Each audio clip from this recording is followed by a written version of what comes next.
password, and I sign in. It logs in and it says select a subscription that you're associated with. I select a subscription.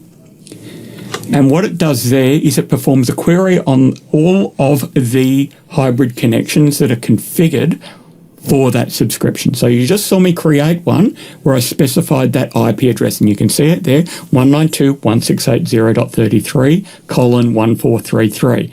It's important that you configure that addressing when you set it up in the cloud, so that when you're on-prem and you're selecting that, it knows all of the plumbing and the routing that it needs to use to connect to that TCP data source. So I select that item, I select Save. It saves that item,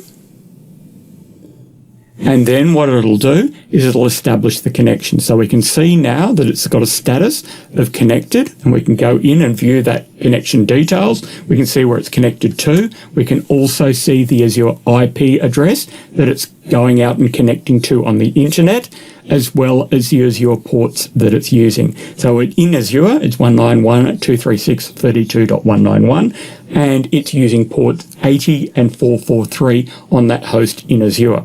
It's also connecting to the internal IP address, 192.168.0.33, port 1433. So it's created a connection between those two locations.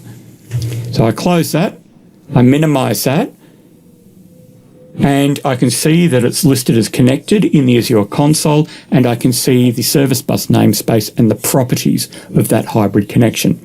So in that demonstration, you saw me configure a app service hybrid connection that configured a connection between an app service and an on-premises data source. So now that that is configured in the app service, I can configure the app running in the app service to access that connection just based on the name here, TWT SQL on-prem, because as far as the app in the app service is concerned, that connection exists and it doesn't care where that resource actually is. So that allows me to connect that app service, app running in Azure, with that on-prem database through that hybrid connection. So the next technology I want to talk about is Azure Active Directory Application Proxy. So the idea of this technology is it allows you to provide secure remote access to web applications running on an on-premises network through an external URL. That is, that clients on the internet use an external URL. They authenticate using their on-prem Active Directory credentials, which are replicated up through Azure AD Connect to Azure.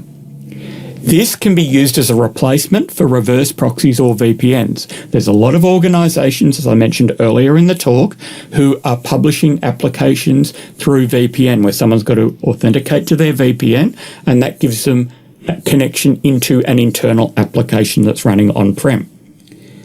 And you can configure this so that it can use remote access and single sign-on to web applications that use integrated Windows authentication, web applications that use header-based or forms-based authentication, applications hosted through Remote Desktop Gateway, and on-premises SharePoint. So, in this particular diagram, let me talk you through how this works. In step 1, the user connects to the application through a publicly available endpoint. When they do that, they perform Azure Active Directory sign-on using their on-premises credentials. Step 2, a token's forwarded to the user's device after the sign-on completes. In step 3, the client device forwards that token to the application proxy service. That proxy service returns the user principal name and security principal name from the token.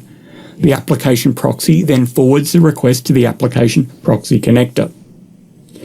If single sign-on is enabled, the application proxy connector performs additional authentication.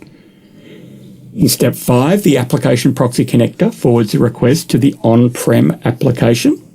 And in step 6, the response is sent through the connector and the application proxy service to the user that's sitting in front of their browser on the internet.